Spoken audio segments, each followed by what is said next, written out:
Back on my channel commerce with me. अगर आप मेरे चैनल पर पहली बार आए हो तो प्लीज़ मेरे चैनल पर सब्सक्राइब कर देना, क्योंकि इस चैनल पे आपको मैं प्रैक्टिकल प्लस थ्योरी सब्जेक्ट दोनों कंप्लीट करवाती हूँ। अगर आप राजस्थान यूनिवर्सिटी से हो तो प्लीज़ ज़रूर करना, क्योंकि यहाँ राजस्थान यूनिवर्सिटी का सारा कंटेंट आपको प्रोवाइड करवाया जाता है बीकॉम का। ठीक है, अब मैंने इससे पहले वाली दो वीडियोस बना दी, उसमें मैंने आपको बता दिया एडवर्टाइजमेंट क्या होते हैं, इसके टाइप्स बता दिए मैंने और इसके कॉन्सेप्ट बता दिया। ठीक है, और फीचर्स भी बता दिए। अब ये थर्ड वीडियो है। थर्ड वीडियो में मैं आपको बताऊंगी कि 5M कि जो 5M जो इन्वेंट किए गए हैं एडवर्टाइजमेंट में, उसका पर्पस क्या है, वो क्यों इन्वेंट किए गए हैं और किसने इन्वेंट किया है इसे, और इसका फोकस किस पे है। तो अपन देखते हैं जो 5M से उसका फोकस है कि how should you develop your advertisement.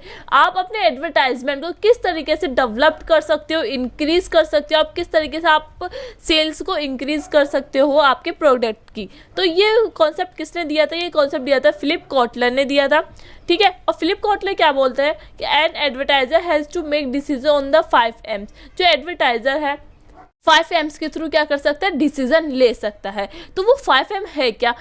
पहला M है मिशन, कि आपको सबसे पहले क्या करना पड़ेगा, आप अपने एडवर्टाइजमेंट का ऑब्जेक्टिव सेट करना पड़ेगा। ऑब्जेक्टिव किसके बेसिस पे होगा, आपके प्रोडक्ट के बेसिस पे। अगर आपका प्रोडक्ट नया है तो आपका ऑब्जेक्टिव क्या होना चाहिए कि आपको डिमांड क्रिएट करना, एक पर्टिकुलर टारगेट सेट करके करना है कि आपको 50,000 की सेल है, 50,000 की सेल प्रीवियस ईयर में हुई है, अब नेक्स्ट ईयर में क्या होना चाहिए, 1 लाख की सेल होनी चाहिए। तो आपको सबसे पहले क्या करना पड़ेगा, आप अपने एडवर्टाइजमेंट का ऑब्जेक्टिव सेट करना पड़ेगा। ठीक है, तो इसी तरह दूसरा आता है मनी में अब आपने अपना एडवर्टाइजमेंट का ऑब्जेक्टिव सेट कर लिया। ठीक है, सेट कर लिया। अब आप कितना पैसा लगा सकते हो आप अपने एडवर्टाइजमेंट में। अब विज्ञापन जो दे रहे हो, टीवी में दे रहे हो, रेडियो में दे रहे हो, तो आप जितना हाई मीडियम प्लेटफॉर्म यूज में लोगे उतना आपका बजट हाई जाएगा। तो सबसे पहले आपको ये डिसाइड करना पड़ेगा कि आप कितना पैसा लगा सकते हो आप एडवर्टाइजमेंट में। तो दूसरा डिसाइड हो गया, मनी भी डिसाइड हो गया कि आप इतना पैसा लगा सकते हो। अब थर्ड आता है मैसेज। आप क्या मैसेज देना चाहते हो एडवर्टाइजमेंट के थ्रू, आप क्यों देना चाहते हो, आपका पर्पस क्या है। तो आपको सबसे पहले ये देखना पड़ेगा कि आप जो मैसेज देना चाहते हो वो अच्छा एप्रोप्रिएट है या नहीं है। तो अपन मैसेज में ये देखेंगे कि कौन सा मैसेज आप देना चाहते हो। फोर्थ आता है मीडिया। अब आपने मिशन भी देख लिया कि आपने ऑब्जेक्टिव भी सेट कर लिया, मनी भी देख लिया कि आप इतना पैसा खर्च कर सकते हो और आपको क्या मैसेज देना है वो भी आपने डिसाइड कर लिया है। अब बारी आती है मीडिया, कि आप कौन से प्लेटफॉर्म पे आप अपना एडवर्टाइजमेंट चलाना चाहते हो, दिखाना चाहते हो। जैसे टीवी पे दिखाना चाहते हो, रेडियो पे दिखाना चाहते हो, न्यूज़पेपर मैगजीन्स होते हैं। तो what media should be use, कौन सा मीडिया आपको यूज में लेना चाहिए, वो अपन मीडिया में देखेंगे। अब फिफ्थ आता है मेजरमेंट। आपने सब कुछ कर लिया। ठीक है, अब आप जो एडवर्टाइजमेंट कर रहे हो उसका बेनिफिट आपको मिल रहा है या नहीं मिल रहा है। तो आपको ये देखना पड़ेगा कि जब आप एडवर्टाइजमेंट नहीं करते थे उससे पहले की सेल्स कितनी थी, अब और जब एडवर्टाइजमेंट किया आपने उसका प्रॉफिट मिला या नहीं मिला, आपकी सेल्स इंक्रीज हुई या नहीं है। तो वैल्यूएशन करना कि आपके एडवर्टाइजमेंट का कुछ फ़ायदा हुआ या नहीं हुआ। आप सबसे पहले देखते हैं मिशन का मैंने क्या बताया था कि ऑब्जेक्टिव सेट करना, कि आप अपने प्रोडक्ट के अकॉर्डिंग क्या करना, ऑब्जेक्टिव सेट करना। तो objective must flow from prior decision on the target market. जो टारगेट मार्केट है, मतलब आपकी जो पोजीशन है, आपके प्रोडक्ट की जो पोजीशन है मार्केट में, उसको ध्यान में रखते हुए सबसे पहले आपकी पहली प्रायोरिटी ये बनती है कि आपको आपका ऑब्जेक्टिव सेट करना पड़ेगा। ठीक है, अगर आपका प्रोडक्ट न्यूली प्रोडक्ट मतलब नया आपके मार्केट में आया है वो प्रोडक्ट, तो उसका आपका पहला ऑब्जेक्टिव क्या होना चाहिए, आपका ऑब्जेक्टिव क्या होना चाहिए कि आप अपने प्रोडक्ट के बारे में क्या बताओ, लोगों को बताओ कि हमारा प्रोडक्ट कौन सा है। That to inform, it is to present fact about product के बारे में बताना। जैसे उसकी क्वांटिटी क्या है, उसमें जो मटेरियल यूज़ में लिया है वो मटेरियल क्या क्या है, इसके यूजेस क्या क्या है, इसके बेनिफिट्स क्या क्या फ़ायदे होंगे अगर अपन इस प्रोडक्ट को यूज में लेंगे। तो सबसे पहले क्या प्रायोरिटी बनती है सबकी कि अगर आपको प्रोडक्ट नया है तो लोगों को बताना कि हाँ हमारे प्रोडक्ट को आप परचेज करिए, जिससे क्या होगा आपको इसके इतने बेनिफिट्स मिलेंगे। तो सबसे पहले अगर नया प्रोडक्ट है तो क्या करना पड़ेगा, आपको उसके लोगों को उसके बारे में बताना पड़ेगा। This goal is set when the product is, ऐसे गोल कब सेट किए जाते हैं, जब आपका प्रोडक्ट क्या हो, नया हो। And the objective is to be build primary rebar, और उसका ऑब्जेक्टिव क्या होगा कि प्राइमरी डिमांड सेट करना, ठीक है। अब सेकंड आता है टू परसुएड।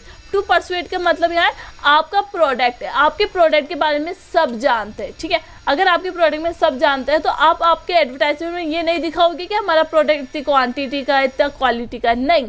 आप ये बताओगे कि ये नया स्टेजेस आई है, नया प्रोडक्ट निकल के आया है, कुछ अलग चेंजेस हुए हैं, तो उसका एडवर्टाइजमेंट करोगे। आप ये नहीं बताओगे इसकी क्वांटिटी कितनी है। तो product in the competitive stage, अगर आपका प्रोडक्ट कॉम्पिटिटिव स्टेज में है तो आपका ऑब्जेक्टिव क्या होना चाहिए, सेलेक्टेड डिमांड सेट करना होना चाहिए, ठीक है। जैसे टूथपेस्ट हुआ, ब्यूटी प्रोडक्ट्स हुई, टूथपेस्ट में जैसे कोलगेट ले लो, इसके कॉम्पिटिटर्स कौन कौन है, क्लोजअप हुई, पेप्सोडेंट हुए। तो इसमें क्या होता है, कोलगेट के बारे में लोग पहले से जानते हैं, आप लोगों को बार बार बताने की जरूरत नहीं पड़ेगी। ऐसे इसमें क्या बताया जाता है, ओनली इस बार इस कोलगेट में नमक ऐड कर दिया गया है, सोल्ट ऐड कर दिया गया है, कुछ वेरिएशन कर दिया, अब वो बताया जाएगा। उसमें ये नहीं बताया जाएगा उसकी क्वांटिटी कितनी है, क्वालिटी कितनी है, नहीं। तो आपको आपके प्रोडक्ट के अकॉर्डिंग क्या करना पड़ेगा, ऑब्जेक्टिव सेट करना पड़ेगा। अब थर्ड आता है टू रिमाइंड, लोगों को बार बार टाइम टू टाइम रिमाइंड कराना। जब आपका प्रोडक्ट के बारे में सब जानते हो, वो कॉम्पिटिटिव स्टेज को भी क्रॉस कर लिया गया है। जैसे कोका कोला में क्या होता है, अगर आप एडवर्टाइजमेंट भी नहीं करोगे तो आप ये प्रोडक्ट बिकेगा, क्योंकि लोगों को इस प्रोडक्ट के बारे में ऑलरेडी पता है। और मैगी हुई ऐसे प्रोडक्ट के बारे में एडवर्टाइजर क्या करता है, रिमाइंड कराता है टाइम टू टाइम। तो आपके प्रोडक्ट के अकॉर्डिंग क्या किया जाता है, ऑब्जेक्टिव सेट किया जाता है। समझ में आ गया। एक छोटे सा और बता देती हूँ मैं आपको। अगर आपका प्रोडक्ट नया है तो उसका ऑब्जेक्टिव क्या होना चाहिए, उसका ऑब्जेक्टिव होना चाहिए कि क्वांटिटी क्वालिटी बताना लोगों को, ठीक है। अगर आपका प्रोडक्ट क्या है, कॉम्पिटिटिव स्टेज में है, तो आपको क्या करना पड़ेगा, एक पर्टिकुलर डिमांड क्रिएट करना पड़ेगा, पर्टिकुलर डिमांड सेलेक्ट करना पड़ेगा, ठीक है। टू रिमाइंड, अब जैसा आपका प्रोडक्ट के बारे में सब जानते हैं, ठीक है, तो उसमें क्या करना है, टाइम टू टाइम रिमाइंड करवाना पड़ेगा। आपका ऑब्जेक्टिव यही है कि आप लोगों को याद दिलाए कि आप हमारा प्रोडक्ट यूज में लो। तो ये हो गया मिशन। अब सेकंड आता है मनी। वीडियो बड़ी हो जाएगी, प्लीज बोर मत होना, वीडियो को पॉज कर लो। अगर समझ में नहीं आ रहा है फिर आप देखिए, वीडियो बहुत यूजफुल है पर ये, ठीक है। सेकेंड है मनी मतलब how much can be spend, आप उस एडवर्टाइजमेंट के ऊपर कितना पैसा लगा सकते हो, अपन ये पढ़ते हैं। To set the advertising budget on an objective, आप अपने ऑब्जेक्टिव आपने सेट कर लिया, ठीक है, सेट कर लिया। अब ऑब्जेक्टिव के अकॉर्डिंग आप क्या करोगे, एडवर्टाइजमेंट बजट बनाओगे कि मतलब आप कितना पैसा लगा सकते हो आपके एडवर्टाइजमेंट के ऊपर। And task basis, the advertisement basis can be allocated based on, जो एडवर्टाइजमेंट बजट है किसके बेसिस पे एलोकेट किया जा सकता है, डिपार्टमेंट और प्रोडक्ट ग्रुप के बेसिस। जैसे अगर आपका प्रोडक्ट अलग अलग कैटेगरी का है तो उसके अकॉर्डिंग बजट बनाना वो एक अलग डिपार्टमेंट हो जाता है। अब दूसरा है द कैलेंडर। अब कैलेंडर मतलब किस टाइम ड्यूरेशन तक आपको आपका एडवर्टाइजमेंट चलाना है, उसके अकॉर्डिंग बजट सेट करना पड़ेगा। अगर आप आपका एडवर्टाइजमेंट लंबे समय के लिए चलाना चाहते हो तो आपको बजट हाई बनाना पड़ेगा। और मीडिया यूज़, कौन सा मीडिया आप यूज़ में लोगे तो उसके अकॉर्डिंग अगर आप टेलीविज़न यूज़ में लोगे तो हाई पड़ेगा, अगर आपको इंटरनेट का यूज़ में लोगे तो कम आपको कॉस्ट बियर करना पड़ेगा। स्पेसिफिक जोग्राफी का मार्केट एरिया, कि आप कितने एरिया में आप अपना एडवर्टाइजमेंट दिखाना चाहते हो, उसके अकॉर्डिंग बजट बनाना। तो आप सबसे पहले जो ये 4 फैक्टर्स हैं उसे कंसीडर करके आप अपना एडवर्टाइजमेंट बजट बना सकते हो। पहला आता है in stage in the product life cycle. अगर आपका प्रोडक्ट लाइफ साइकिल में है, मतलब नया प्रोडक्ट है आपका, तो आपको ज़्यादा पैसा खर्च करना पड़ेगा, क्योंकि आपके प्रोडक्ट के बारे में कोई नहीं जानता। आपको लोगों को बताने के लिए आपको ज़्यादा एडवर्टाइजमेंट करना पड़ेगा। तो ऐसे प्रोडक्ट के लिए क्या करना पड़ता है, ज़्यादा एडवर्टाइजमेंट देना पड़ता है। तो देखो, new product needs heavy advertising expenditure to build awareness. नए प्रोडक्ट को क्या करना पड़ता है, हैवी एडवर्टाइजमेंट एक्सपेंडिचर करना, ज़्यादा पैसा खर्च करना पड़ता है अपने प्रोडक्ट की अवेयरनेस फैलाने के लिए, ठीक है। अब दूसरा है market share and consumer base. Market share के अकॉर्डिंग और कंज्यूमर बेस के अकॉर्डिंग क्या होता है, जो हाई मार्केट शेयर्स हो, ब्रांड्स होते हैं, उन्हें क्या होता है, कम पैसों की ज़रूरत होती है, कम पैसा खर्च करने की पड़ता है। जैसे कोका कोला है, वो कम पैसा खर्च करेगा क्योंकि लोगों को पहले से पता है, उसे ज़्यादा पैसा खर्च नहीं करना पड़ेगा। तो जब हाई टाइप ऑफ प्रोडक्ट होते हैं उन्हें कम पैसे खर्च करने की ज़रूरत करता है, क्योंकि कस्टमर्स को पहले से ही पता है उस प्रोडक्ट के बारे में। अगर नया प्रोडक्ट तो ज़्यादा पैसा खर्च करना पड़ेगा, अगर पहले से जानते हैं लोग तो उसमें कम पैसा खर्च करना पड़ेगा। अब कॉम्पिटेटिव में क्लस्टर, अगर आपका in a market with a large number of competitor crowd of ads and needs of heavier, अगर आपका प्रोडक्ट क्या है कॉम्पिटेटिव स्टेज में है, आप कॉम्पिटिशन देते हो दूसरे प्रोडक्ट्स को, तो आपको क्या होता है हैवियर, ज़्यादा बजट बनाना पड़ेगा, बड़ा बजट बनाना पड़ेगा, बड़े पैसे लगाने पड़ेंगे, ज़्यादा पैसा लगाना पड़ेगा। तो ऐसे टाइप के प्रोडक्ट्स में भी ज़्यादा बजट बनाना पड़ता है। एडवर्टाइजिंग फ्रिक्वेंसी, अब एडवर्टाइजिंग फ्रिक्वेंसी में ये आता है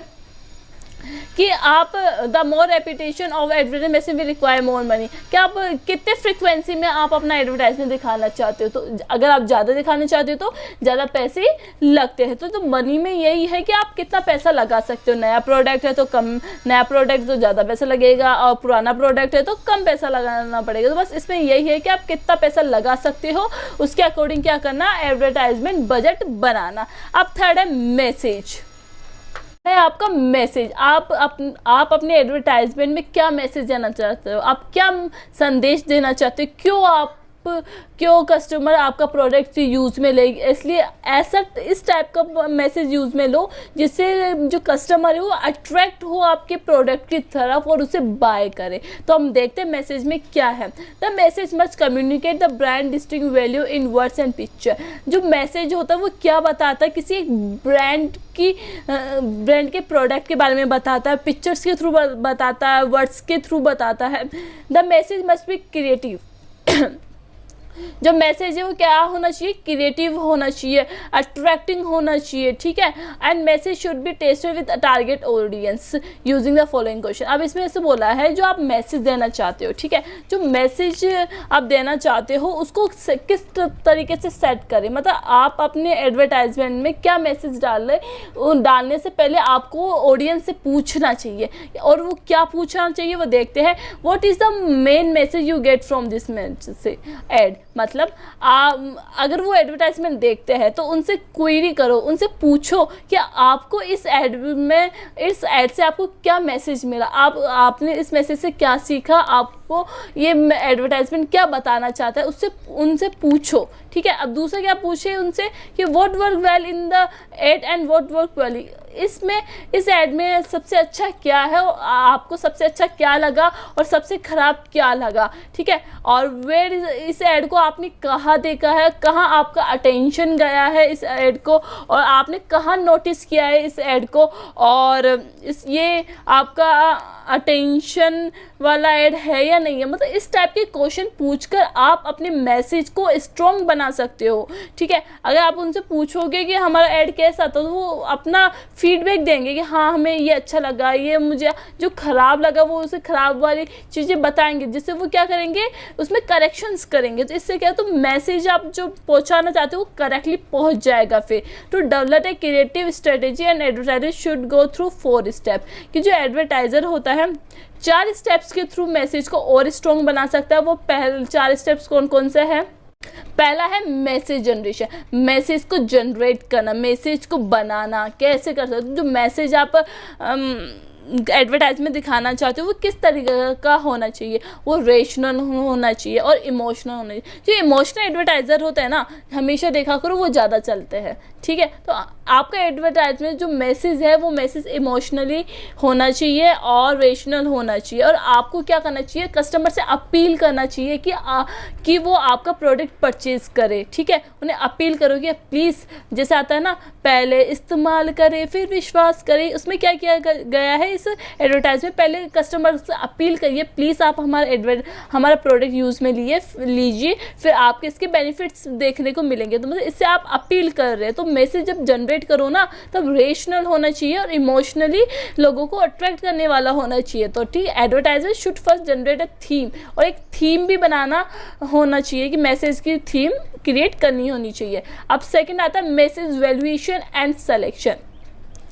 अब मैसेज आप जो बना रहे हो वो मैसेज किस टाइप का होना चाहिए, ठीक है, उसका सिलेक्शन कैसे किया जाए। तो message must be desirable, desirable होना चाहिए, इंटरेस्टिंग होना चाहिए, बिलीवेबल कि किसी आप बिलीव कर सको उस मैसेज पे, ऐसा होना चाहिए। ऐसे नहीं कि आप ज़्यादा बड़ी बड़ी बातें कर रहे हो उसमें, नहीं, लोग कोई विश्वास नहीं करेगा। तो आप बिलीवेबल मैसेज होना चाहिए जो आप प्रोवाइड करवा रहे हो, प्रूवेबल होना चाहिए, डिस्टिंक्टिव फीचर्स होने चाहिए, आपके प्रोडक्ट के बारे में क्या क्या क्या अलग अलग चीज़ें हैं दूसरे